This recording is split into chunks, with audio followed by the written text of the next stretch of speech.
Hello and welcome to Hot and Heavy, the Elaine podcast. I'm your host, Shivani Desai. Today I'll be talking about Season 5, Episode 6, The Lip Reader. Hello everyone. I hope everyone's doing well. I am doing a late night recording sesh this time around. I have no other reason except I was procrastinating today and kept putting it off. I was working on another project and I was just kind of exhausted around the time that I would normally record. I wanted to get another project out that I've been sort of dragging my feet on. So I was like, I need to get this done. And that took a lot. So I was like, I'll record later. And now it is 10 o'clock at night. My kids have gone to bed and I'm like, well, let me get this done now. So yes, a late night sesh. Kind of nice. I actually feel pretty awake for it. So I think that's a good start. I'm actually kind of more relaxed. I'm not tired, but I'm just kind of like in like wind down mode. So I think that helps. Anyway, we'll see. We'll see how this goes. This week I celebrated a birthday, which was nice. Such great wishes from friends and family. Some fun gifts from my kids and my husband. And yeah, it was just great. I'm not a big, need to go all out for my birthday type person. And, but it's nice to feel the love, which I did. And speaking of feeling the love, the day before my birthday, I attended a screening for the 48-hour film project competition. Now this is it's actually an international competition. It spreads that far, but it starts at the local level. Your film has to kind of make its way through all the different levels to compete at the international level. But on Sunday, I went to the best of screening. The film that I was a part of made it to the best of in Denver. And so that was really just awesome. I love being surrounded by just local artists and creatives. It was so much fun to be a part of that night. It was at this really cool theater in Denver called the Bug Theater. And we just watched, I believe, 12 films that made the best of the 48-hour film project. And unexpectedly, our film got some awards. And I shouldn't say unexpectedly, our film turned out awesome. And I'm not saying to brag about myself. I'm just saying the people involved, the production of it was incredible. I'm working with a production house here in Denver on another project. And so we decided, hey, this is pretty fun. Get maybe all of our names on the map and get more publicity for the project that we're working on, this comedy series. Let's do an episode for this 48-hour film project. So we filmed an episode. We did it. You start on a Friday evening with writing it. You film all day Saturday and then edit, and then you have to turn it in on Sunday. So that was back in July, and the final product turned out awesome. And we won some awards on Sunday night, and it was so much fun. And very unexpectedly, I won the Best Supporting Actress Award. I was not expecting that at all. But wow, it was such an honor, especially considering the talent that was there and all those other films. And it was such an honor. My co-star, Keith Rains, he won Best Actor from our film. And so it was just such a great night, celebrating local filmmakers. And it was sort of a nice early birthday gift for me to get that award. And I'm still sort of in shock that I got that. But what an honor. And it was such a unexpected surprise to be recognized in that way. And I sort of needed it, to be honest. I've been striking out with auditions lately. I think I'm 0 for 10 in the last 10 auditions I've submitted. Nothing. Crickets. Not even a callback. So, it's funny how the universe sometimes senses you need a little bit of a boost. And that certainly was an amazing boost to get. Okay, so I'm going to get into this episode. The synopsis for The Lip Reader is as follows. Elaine pretends she's deaf to avoid talking to her car service driver, while Jerry begins to date a deaf lineswoman at the U.S. Open tennis tournament. George enlists Jerry's deaf girlfriend to read the lips of his ex-girlfriend at a party to learn why she broke up with him. Kramer takes a job as a tennis ball boy. This episode was written by Carol Leifer. I wanted to just take a minute to talk about Carol Leifer. This is the first episode of television that Carol Leifer ever wrote, which is pretty major considering how much she wrote for Seinfeld eventually, became an executive producer, and then just all the success she's had since then. She joined the Seinfeld writing team at the beginning of season 5, and she's actually a stand-up by trade. And since then, like I said, has become a more prolific writer and producer. I'll have more to say about her experience writing this episode a bit later in the podcast, but I wanted to mention her since she is the first female writer to write an episode since Elaine Pope, and we haven't really had any other female writers. And well, it's pretty significant considering the writer's room at Seinfeld was pretty much a sausage party. All right, we start out the episode at the U.S. Open. George and Jerry are watching a tennis match. They are talking about many things. They are discussing sunblock. George needs higher than 25, and he needs it to be PABA free. He's got a problem with PABA. They talk about Todd's party. George says, yeah, he has to go. Gwen wants him to go, and Todd introduced them. Jerry thinks it's not a good idea to bring a date to a party. You can't circulate. But George is obligated, like he said. And then Jerry is so taken by a BL. She's a beautiful lineswoman who is in front of them on the court. Well, George needs better sunblock, so he exits to go get some. Next, we are at Elaine's office. Renee, Elaine's coworker, stops by her office to tell her that the Lexington line is out. Oh, Elaine is so mad. She needs to get to this meeting across town. How is she going to make it? Renee suggests that she take the car service. Pendant has an account with them. But Elaine doesn't want to because the inevitable chattiness of the driver, blah, blah, blah. Why does everything have to have a social component? She thinks the ideal way for her to travel around with a driver would be in a stagecoach. Renee points out, well, that's really her only choice considering it's 4:30 on a Friday. She'll never get a cab at this time. Just take a magazine and keep your head down. Elaine's like, yeah, that could work. My take on this scene, well, I love seeing Renee again. We first met her in the Mango. And I really think, and I realize I'm sort of extrapolating a lot here from the couple of times we've seen Renee, but I think she's the friend / co-worker of Elaine who can really tell her like it is, and Elaine respects her and listens to her. That's just how I feel.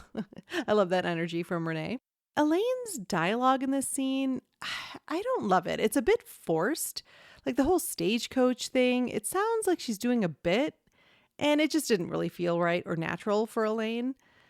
I do love the JLD edition, and I'm gonna just put my money on that she made this up. The blah blah blah, brings in some physicality to that. I love it. Overall, we just needed a scene to get Elaine's storyline established, and that's what this accomplishes. Next, we're back at the U.S. Open. We see George get a huge ice cream sundae from the concession stand and settle down at a table to eat it. And then within the scene, we cut back to Kramer, who is at, of course, Jerry's apartment, watching the U.S. Open on TV. And he's drinking a box of orange juice. Who drinks boxed orange juice? Who just drinks orange juice as like a drink you have without a breakfast? This always baffles me. This happens a lot on sitcoms. I feel like people just like pour themselves. Anyway, this is going to come up again in this episode, but I just wanted to point out that he's drinking a Minute Maid boxed orange juice. And then while he's enjoying his OJ, he sees George on screen, and George is eating his ice cream sundae very messily. And we hear the announcer say, boy, I bet you that guy could cover a lot of court. Hey, they got a new invention. It's called a napkin. Kramer is so delighted and excited to see George. Next, we are in the car for the car service ride that Elaine is taking. Elaine is in the back seat, and of course, the driver is trying to make conversation with her, and she just immediately looks annoyed. He asks about Pendant. That's books, right? Miss? Is that books? Elaine is just giving these short answers, trying to give him the vibe here, like, I'm not into talking to you. Well, he keeps going on. He doesn't read much. You know what he likes to do to relax? Elaine says, you know what? I'm having a lot of trouble hearing you back here. So he just says, you know what I like to do to relax? He likes to do the word jumbles. Hey, do you make a book of jumbles? Then Elaine gets an idea and she tells him, you know what?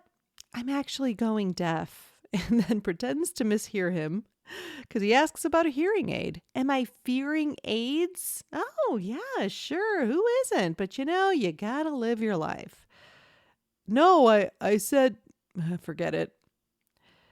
My take on this scene, it's a fun scene. I love all of the JLD face acting while the guy is just going on and on. Okay, writing nerd alert. I just want to talk about writing structure a little bit here. The setup scenes are so important. We go into this scene well aware of what Elaine is dreading because of the scene prior with her and Renee in the office. So as soon as this driver starts making inane chit-chat, we are totally with Elaine in her emotions. So it's really well done. I just wanted to point that out. If you are an aspiring scriptwriter, getting all of those elements set up so that you can just give most of the time to the comedy, it's so important. We had the scene beforehand. It was really short. It was a setup scene for Elaine's storyline. So this scene is just from beginning to end comedy. So really good writing structure there. Carol Leifer, great job. Next, we're back at the tennis match. Jerry is so mesmerized by this lineswoman, and he says, I'm going to go talk to her. This is really concerning to George. Going up to a woman cold? He's afraid he's going to be left behind. If Jerry crosses that line, where's George going to be? And Jerry says, look, I have to do it. I'm just going to go up to her and I'm going to say hello. No, George isn't worried anymore. You think you're going to the other side with hello? No, it's not going to work. All right, next we're back at the car service. The driver is dispatched to pick up Tom Hanks after he drops off Elaine. Oh, Elaine is so excited. Tom Hanks? I love him. Ooh, she's busted. The driver calls her out, so I guess your hearing goes in and out, huh? But he knows, he knows people like her. She can't be bothered to talk to people like him. She thinks he's below her. Oh, it's truly disgusting to go that far, though, to pretend you're deaf. And he even says Tom Hanks would be truly disgusted by your behavior. My take, I love that Elaine gets caught. I mean, Elaine is a character who is just as morally corrupt as the guys in this show.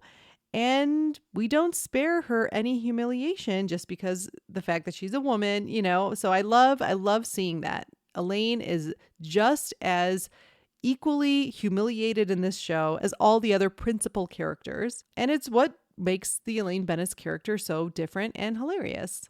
I have to say, Tom Hanks is the perfect celebrity to choose here. And he still would be the perfect celebrity to choose today. I mean, his lasting star power and charm and just universal love for this man, it's pretty spectacular, you have to admit. I know I've met one person who says she hates Tom Hanks. And to be honest, I think she just wants to be contrarian because I cannot fathom. Okay, I can see if you're not like as enamored as a lot of us are with Tom Hanks, fine, I'll give you that. But to hate Tom Hanks, I just feel like that's impossible. Most of the comedy and the writing, meatiness of this scene goes to the driver, and it's so well delivered. I mean, it's in the hands of a really accomplished comedic actor. His name's Christopher Darga.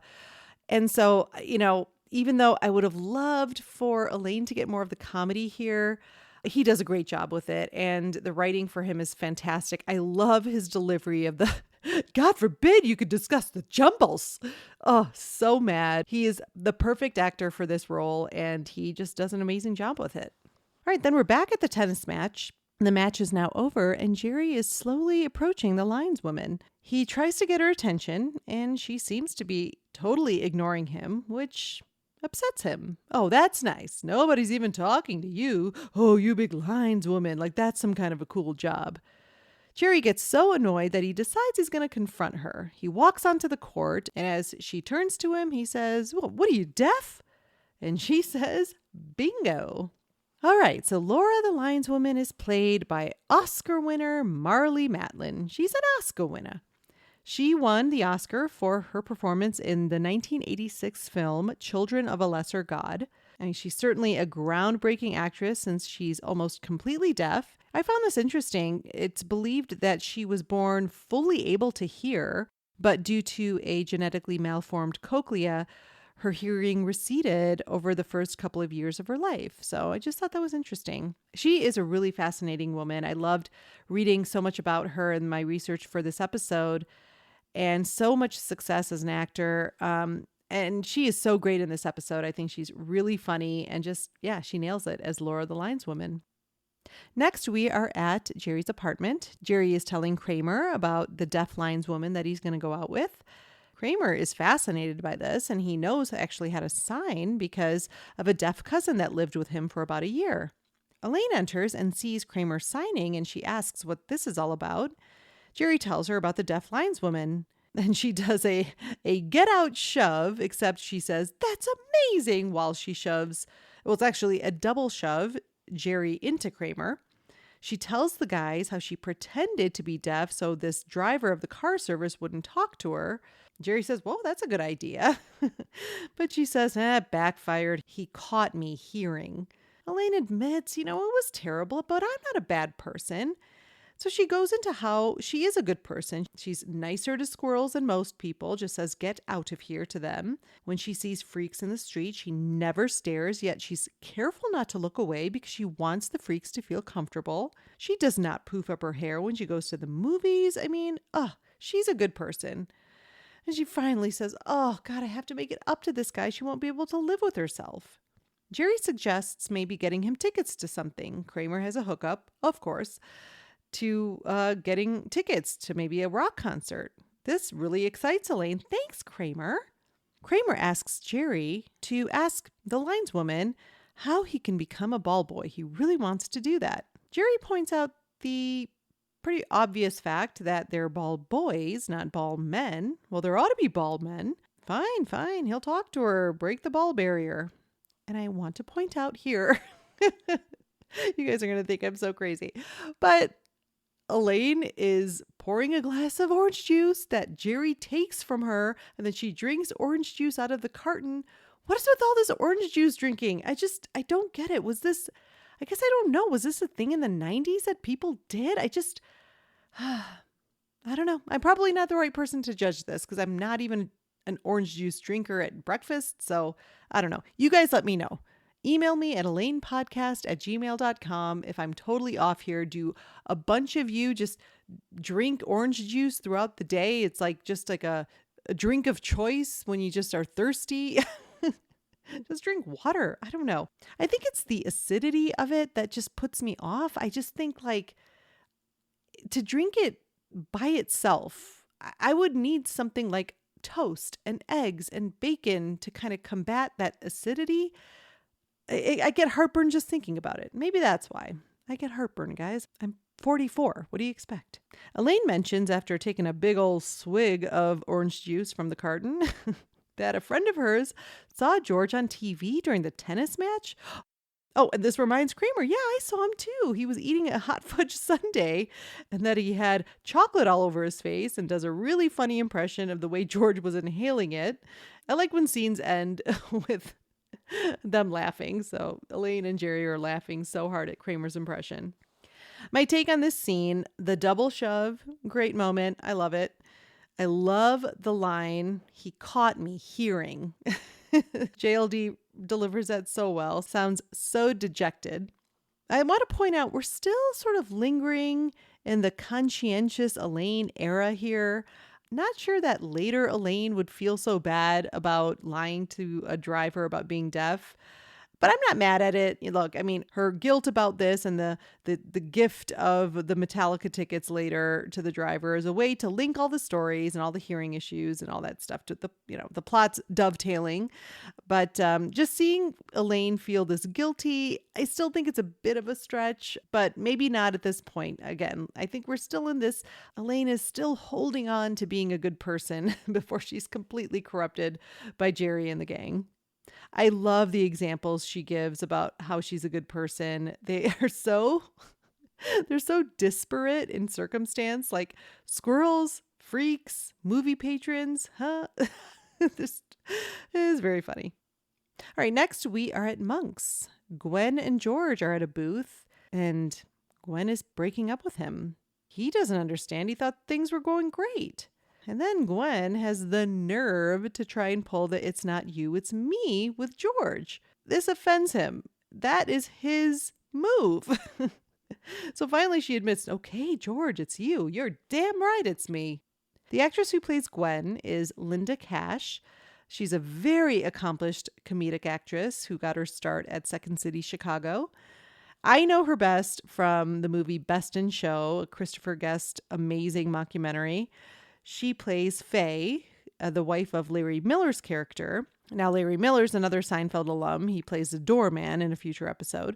She's fine in this episode. I don't feel like she gets as much comedy as she probably deserves. She's such an amazing actress, but she just doesn't get to be the funny player here. But yeah, I think she's perfectly fine. It's still fun to see her in this role. And side note, there's a lot of overlap with Best in Show cast and Seinfeld cast, but I will not do another Gilmore Girls Seinfeld connection type thing with another film or show, because I think the Gilmore Girls Seinfeld connection is all you guys can take. All right, next we are at Jerry's apartment. George is telling Jerry about the breakup. Kramer enters and tells George that he saw him on TV. George is excited until Kramer says how the announcers made a couple cracks about how funny he looked with ice cream all over his face. George immediately gets into panic mode. Well, maybe that's why Gwen broke up with him. She saw him on TV. And Kramer's like, well, was it a pretty sight? Kramer, of course, not helping. Jerry's like, wait, what? She sees you on TV with ice cream on your face and she ends it? Do you really think she'd be that superficial? And George is like, well, why not? I would be. Such a great line. Jerry gets a call from his dad. Really? You saw him with the ice cream? So it turns out even Jerry's parents saw him. George is horrified. This is a nightmare. Kramer, how long was I on for? Felt like 8 seconds. Elaine enters and says to George, I heard you really inhale that thing. Did anybody tape it? George is not having it, so upset. Can we move on? Jerry tells Elaine, well, George thinks that Gwen broke up with him because of that. Oh, well, you don't want to be with someone that superficial. Yes, I do, he says. Then Elaine asks, well, I guess you're not going to Todd's party? Well, of course not. Gwen might be there, he says. Well, Kramer thinks that she ought to be the one that shouldn't go. And then they get into a discussion about the etiquette on this. If a couple that just broke up has to go to a neutral place, who withdraws? What's the etiquette? Well, Jerry thinks Gwen shouldn't go. If she's the one who broke up with him, he needs to move on with his life. Elaine begs to differ. Points out that George is the loser and Gwen is the victor. To the victor belong the spoils. Well, whatever. Jerry's not even excited about the party. He doesn't want to fight the traffic to get there. Then Elaine offers up the car service from her office. She exits to go to the bathroom. And of course, the entire time, George is just glaring at her. To the victor spoils. Well, this whole thing is just depressed George. First the breakup, and then knowing that he was humiliated on TV. And he sort of asks to tag along with Jerry and Laura the lineswoman on their date. My take on this scene, the breakdown and analysis of George's situation with Gwen and the etiquette of the party attendance, oh my gosh, it's as Seinfeld as you can get. And I couldn't love Elaine's take more here. Of course, she would take the side opposite of George. It's just, he's the loser. So on brand for their relationship. And then I was thinking about my own take about this whole thing. What's the etiquette here? And I feel like there's factors that would really have to be taken into account. So it depends on the nature of the breakup. I mean, obviously, if there was like infidelity, the cheater shouldn't go to the party. But okay, specifically to the Gwen and George case, I would lean toward Jerry's side. I think she initiated the breakup. It would be a courtesy to let the person you dumped enjoy a party after you dumped them. And one thing we don't know is the closeness of Gwen to Todd and George to Todd. So that would factor in as well. There's so many factors, but ultimately the most mature thing to do would be for Gwen to call George. I think it would be up to her. Call George and discuss the party and see what each of them are comfortable with. So I think that's my ultimate take. With all of that said, I still love Elaine's take because that is how she would handle it. If she were Gwen, she wouldn't think twice about going to a party because, as she said, in Elaine's mind, the person who did the dumping is the winner. All right, next we are on the date with Jerry, Laura the lineswoman, and George. George is complaining to Laura about how there are no napkins at that concession stand, and now he's humiliated, and it cost him a relationship. And she actually agrees with him and corroborates what he says. Yeah, they never have napkins there. Jerry signals to get the check, and he's excited. Laura says, yeah, that is the sign for check. He's so delighted. Then we hear Laura say, oh, that couple is breaking up. She notices from across the restaurant. George asks, how do you know? Well, she reads lips, which she's been doing the whole time, so I don't know why this is a surprise. And she says, the woman is saying, it's not you, it's me. Then George gets this great idea to have Laura come to the party and read Gwen's lips for him. He and Jerry discuss this in a hilarious lip-covering way until Jerry attempts to ask Laura, and she just somehow knows, and she says, sure, I'll do it. Then we go to Jerry's car, and he's saying goodbye to Laura, and then he confirms that she is going to the party with them. He says that we'll come pick you up. How about 6? 6 is good. She kind of makes a sour face. You got a problem with 6? And she storms out of the car, and Jerry is confused. Next, we see the ball boy tryouts. A young guy is giving Kramer a hard time, calling him Pops, saying he's too old. Oh, Kramer says, I might be old, but I'm spry. The tryout lasts 3.5 to 4 hours. You think you're up for it? Oh, I'm up for it, punk. Then we see a montage of Kramer leaping and running, getting balls with ease, while all the young guys are really tired, rubbing their sore muscles. Next, we're at Jerry's apartment. He's explaining to George the 6 and sex confusion, but that they worked it all out. George is concerned. This sounds like a problem. Well, I'm not dating any other deaf women. Kramer comes in and announces that he's the new ball boy for the finals. Jerry tells them the car service is coming in 5 minutes. They're going to pick up Elaine, and Laura is going to meet them at the party. George is so excited for this. I mean, he just says this lip reading power is amazing. There's no stopping them. Like superheroes. Newman comes in. We get a little scene of Newman trying to get Jerry to get the lip reader to help him at the post office and find out what his coworkers are saying about him, but Jerry refuses. Newman storms out in a dramatic fashion. When you control mail, you control information. Right, next, we are back in the car for the car service. It's the same driver as before, and he can't hear anything because he went to a rock concert. His seats were right next to the speakers. Metallica something. Metallica.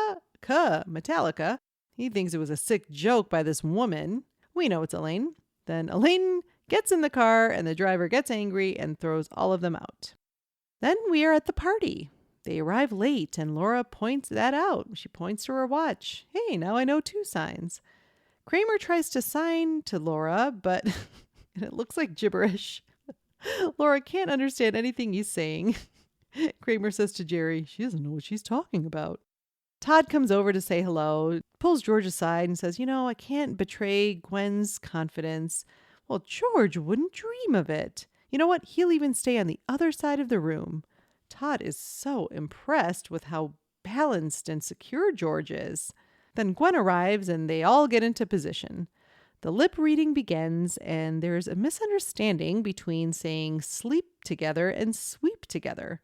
George freaks out and confronts them, and they point out the mistake. We didn't say sleep together. We said sweep together. Then he goes over to Kramer and calls them idiots. They said sweep together, you idiots, not sleep together. As Laura is trying to sign to Kramer, she smacks George in the face. Next, we're at the end of the episode. They're back at a tennis match. Elaine, Jerry, and George are there, and Elaine is so excited. They're going to see Monica Seles in her first final, and it's in the comeback tournament. So exciting. They all see Kramer crouched on the court as a ball man, and give him the thumbs up. Then he goes after a ball, runs into Monica Seles, knocking her down hard. Of course. Then the tag at the end of the episode, we see the car service pull up. Laura, the lineswoman, gets picked up by the same driver we've seen the entire episode. He tries to make some small talk about the ball man knocking out Monica Seles, and Laura says, "Oh, I'm deaf."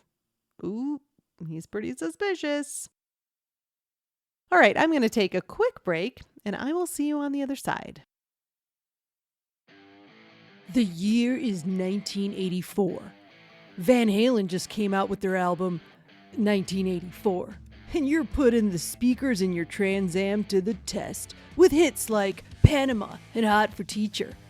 Or maybe Iron Maiden is blasting through your Walkman headphones. Or Motley Crue, Metallica, hell, probably all of them. No matter which band made you thrash your mullet back and forth, chances are you played it hard and you played it loud.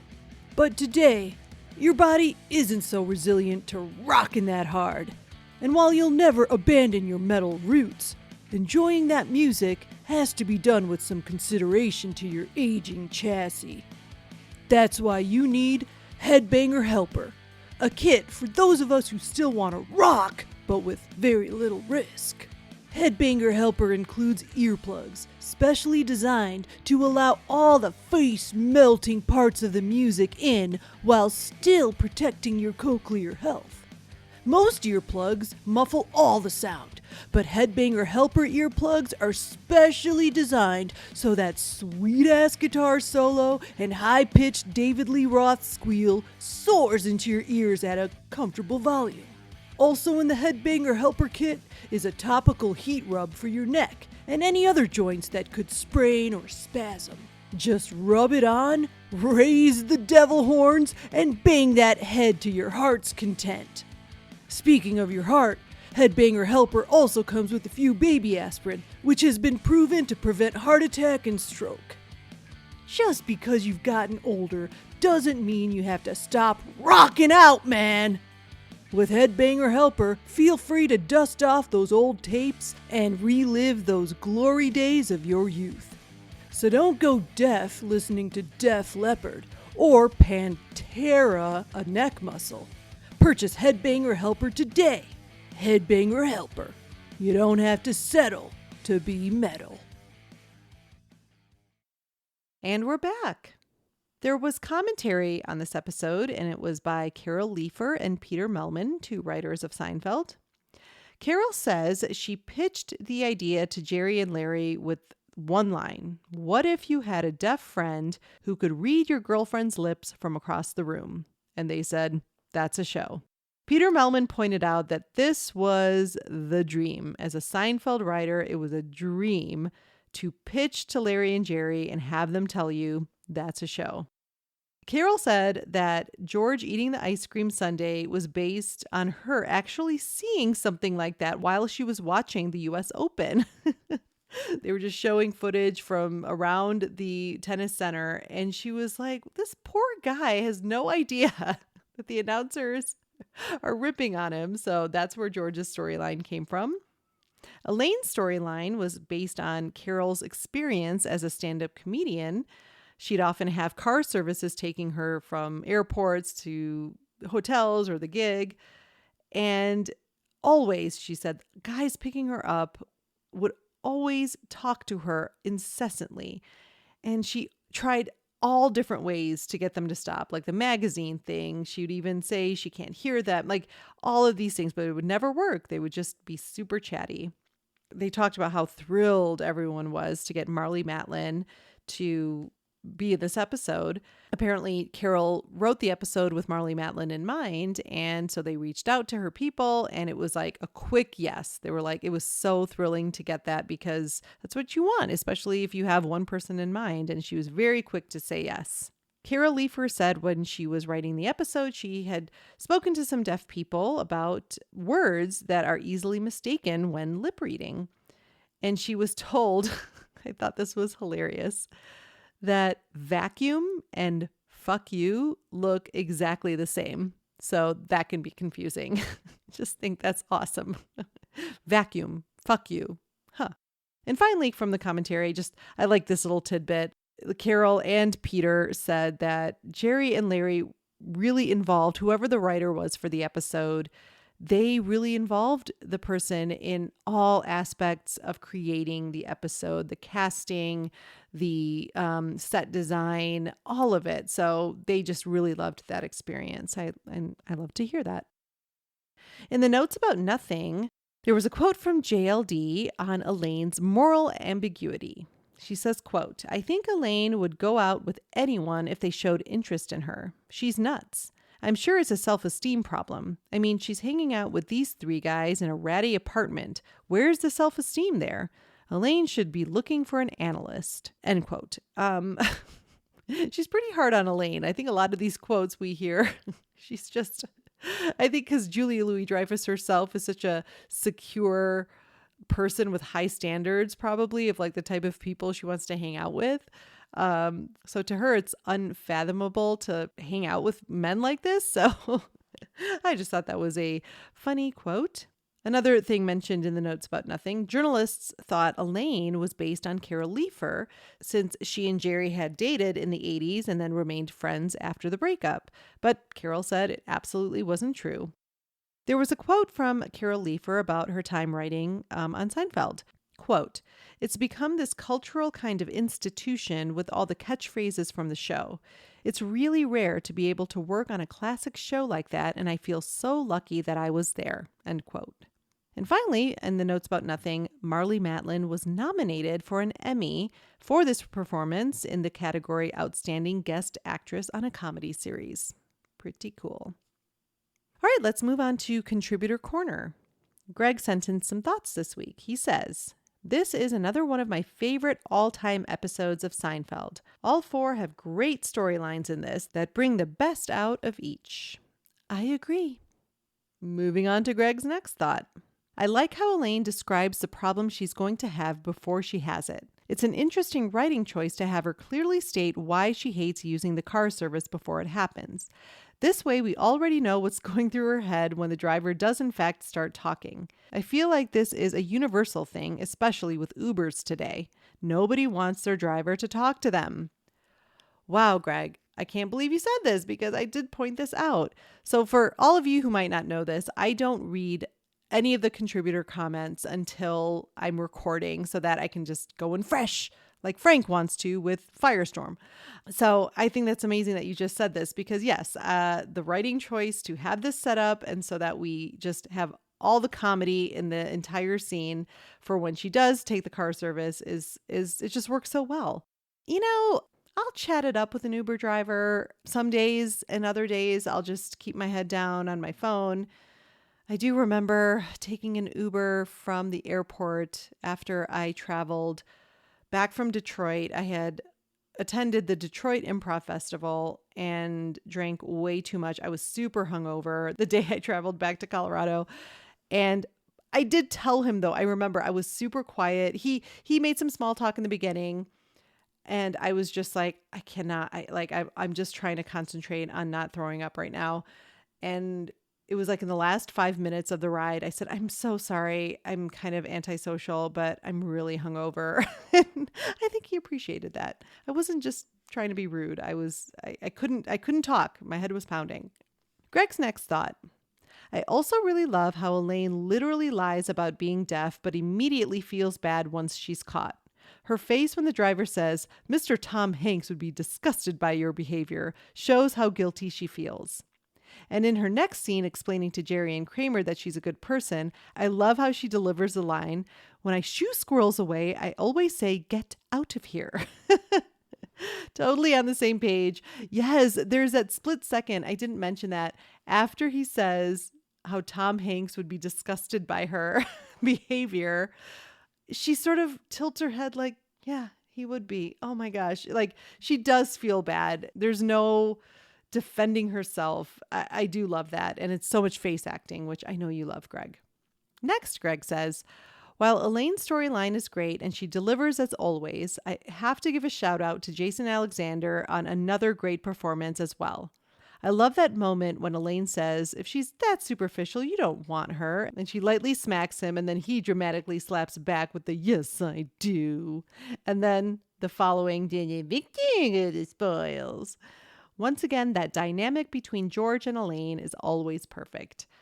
Yeah, I feel like you're my echo today, Greg. Yes, exactly. I do love his performance, and that scene is so fun because it's like she is trying to make him feel better and he just immediately is like, shut up. Yes, I do.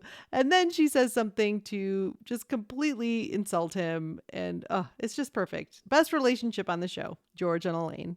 Next, Greg says, there are so many fun bits in this episode, but my favorite is George and Jerry hiding their lips while talking in front of the lip reader. It's one of my favorite scenes in the entire series. Oh, yes. I mean, I didn't spend a lot of time on that, but it is absolutely iconic and classic Seinfeld moment. I mean, brilliant. So brilliant. And it was pointed out in the notes about nothing that was all Jerry and Jason Alexander. They came up with that themselves. And wow, I love every single part. I mean, there's the kind of the kind of blowing nose thing is so obvious, but the stretching move is hilarious. The eating the crunchies there is so funny. Oh my gosh, it's amazing. So clever and so brilliant. And finally, Greg says, side note, did you notice when they all walk into the party, Elaine doesn't stop to meet Jerry's date, nor does she greet the host. She goes right to the food and fixes herself a plate. Also, I'm trying to understand why the lip reader couldn't just stand next to George and say what was being said instead of relay to Kramer. It's not that big of a room. Yeah, even though it's a really funny bit, I mean, it's the whole premise of the episode, there are some things that just don't add up. Yeah, she could clearly just stand next to George. And this was pointed out in like the goofs section of the IMDb page for this episode, that sweep and sleep have very different signs. So even though they sound similar, she's still signing sweep. Like they were like in the goofs, they say it's very clear she's signing for the word sweep. So the fact that Kramer says sleep makes no sense. But anyway, you know what? We're just not supposed to pay attention to that. So, and I won't. Thank you so much, Greg, for sending in thoughts this week. I really appreciate it. If you would like to become a contributor to Hot and Heavy, please email me at elainepodcast@gmail.com. That's elainepodcast@gmail.com. And you will receive the information you need on what episodes I'm covering. And you participate when you want to. And when you can't participate, you don't participate. There's no pressure. There's no commitment. It's just, hey, this is what I'm covering. Send me some thoughts by this date. And you might be included in the Hot and Heavy episode. All right, my favorite Elaine moments. Well, Greg already mentioned mine. I love the get out of here. It's just something so funny about that delivery. And then, of course, to the victor belong the spoils. I love the way she says that. And then my final notes. This is a great episode, just top to bottom. Great episode. And Elaine gets a really fun storyline. JLD does a great job with the material given, but I wish we could have seen her go a bit deeper into her deaf deception before she gets caught. Just a little bit more interaction with that driver would have been fun, but they had to pack in a lot of comedy in this episode. So there's really nothing to swap out for that, but that was just kind of my wish. And that would have maybe allowed for JLD to have a little bit more comedy to play with. Overall, all the plots are so funny and so great, and I enjoy this episode a lot. It's classic Seinfeld story and really fun performances from the main four, and all the guest actors. And I think that's all I can say about the lip reader. Thank you so much for listening, and I will see you next time.